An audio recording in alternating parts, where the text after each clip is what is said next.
It's all hands on deck at Glendale School, or rather all feet on a skateboard deck, with the recent addition of the school's newest program, the only one of its kind in the country. Our class, we kind of have two compartments. We have our in-class section and we have our out-of-class out here in the park.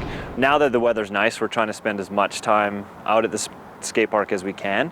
As we move into the class, we start looking at our boards and getting some of the technical stuff, how to maintain a board, the different parts of a skateboard. But then we started to jump into some of the design of a skateboard. We have kids designing their own boards, designing their own graphics, t-shirts, all that kind of stuff. Safety is also a topic of utmost importance for students taking part. You have to wear your helmet. You can't be on the skateboard without a helmet. Yeah. So you can't be on a skateboard, a skate park, anything related to the skate park without a helmet. Yeah. If you're just new at it, you should wear knee and elbow pads. Yeah. I personally wear a wrist guard sometimes.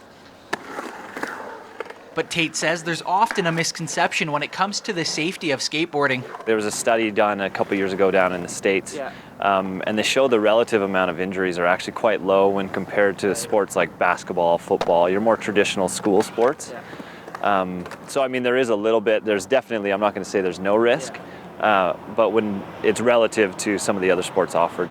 As for what students are learning, we learned to ollie and just ride down banks and stuff. I'm learning how to drop in bowls. I'm doing ollies. It's really fun. but the knowledge goes beyond the board.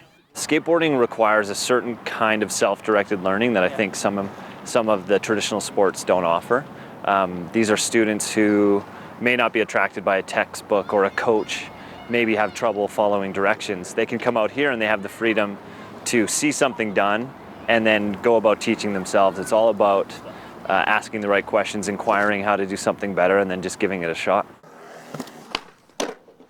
And in this day and age of education, Tate says it's a learning experience for more than just the students. My background in education, I feel like education actually has a lot to learn from skateboarding, because now in education we're moving towards student-directed learning, inquiry types of projects. And my answer is skateboarders have been doing this for decades. They've been teaching themselves, they've been going out in the streets and getting creative with how they interpret the physical environment. For Go Central, I'm Kyle Plansky.